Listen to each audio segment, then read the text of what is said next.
Welcome to the 37th episode of Democracy at the Crossroads, a platform where we speak truth to power. When somebody asks when a democracy is threatened, the clear answer is a democracy is threatened when the judiciary is emasculated. You must know the executives in all democracies flex their muscles. They seek to ride roughshod over institutions and processes which are the very essence of a democratic framework. These executives always do it in the name of the people, in the name of the nation, and in what they quite often fraudulently call the national interest.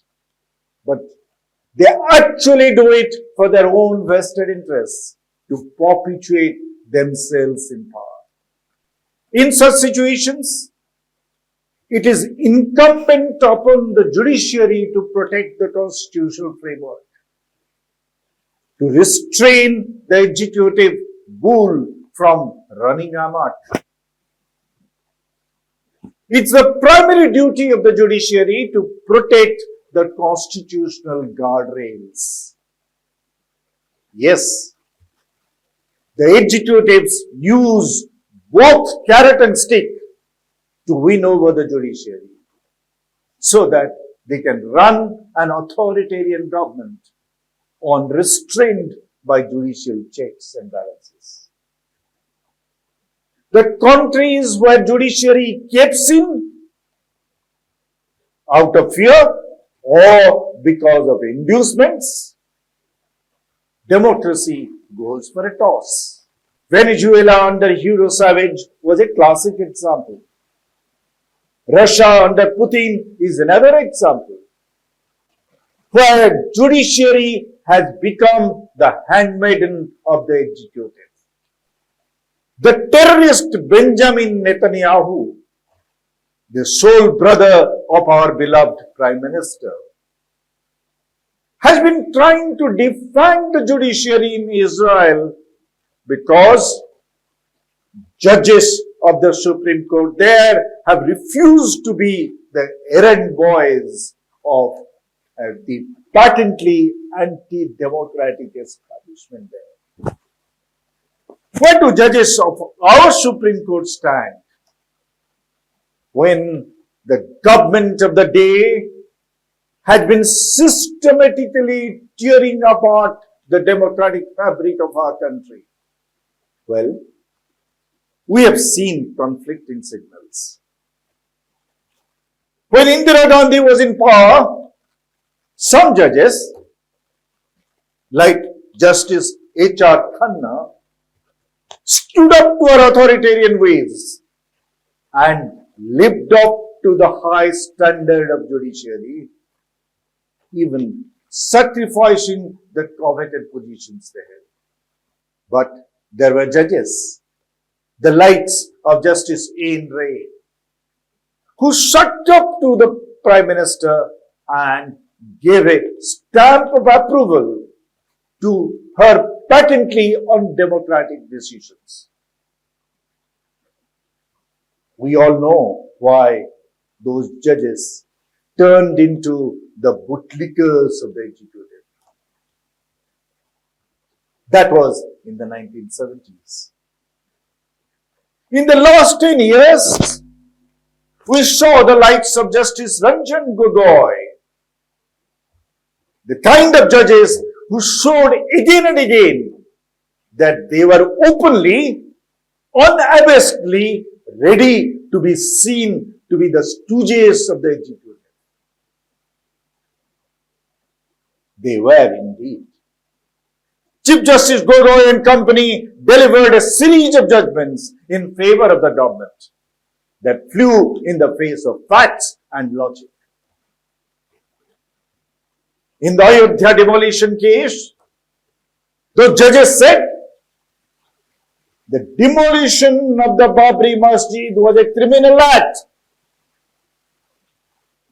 But Look at the cheek of the same judges, same Gogois, who said in the courtroom, once the criminal act has been committed, let us give it the imprimatur of legality.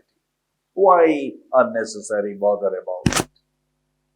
Imagine a bunch of judges saying, we accept this act was a criminal act, but once it has happened, let us let it go.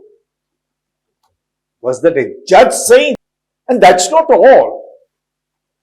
In the same case, Gogoi and company decided to reward the criminals.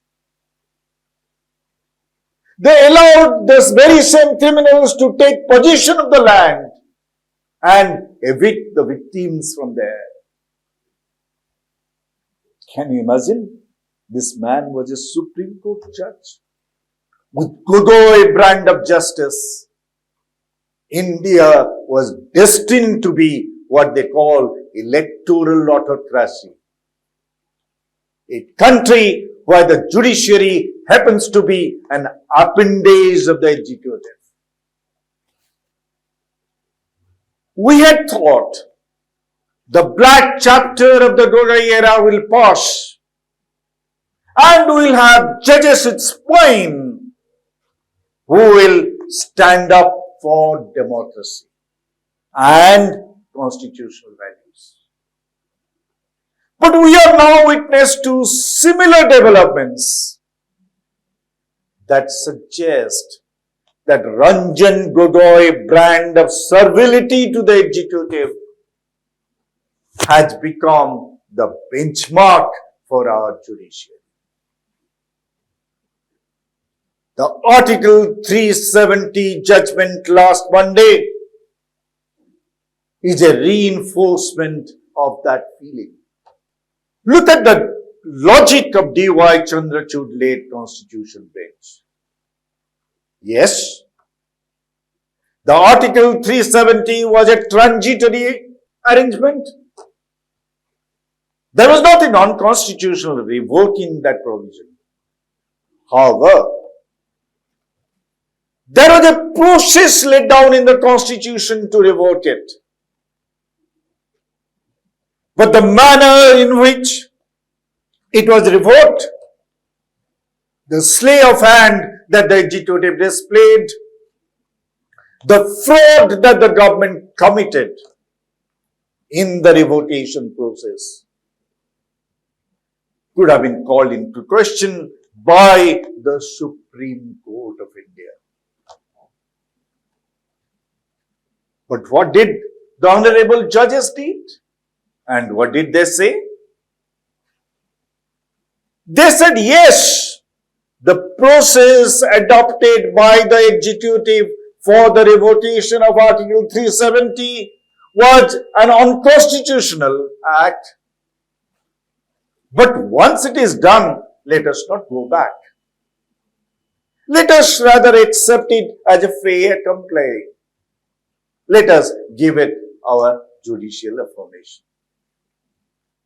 Ranjan Gogoi and company had said this then in 2019. D.Y. Chandrachud and company is saying it now. Only a servile judiciary can adduce such astounding logic. While the Chandrachud-led constitution bench was making this atrocious observation, it was actually exposing the Supreme Court of India as the Supreme Courtier before the executive.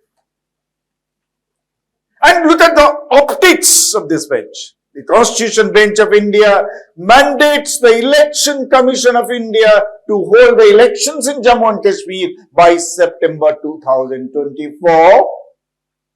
But it dithered in giving a similar mandate to the government of India to restore the statehood of Jammu and Kashmir within a time frame because the government refused to give a time frame. So what does the Supreme Court do? It appeals, it made a fervent plea before the government, please do it at the earliest. If this stance is not servility, what it is? If it is not the spinelessness of our honorable judges, by what name will you call it? Please let me know. I will be happy to say.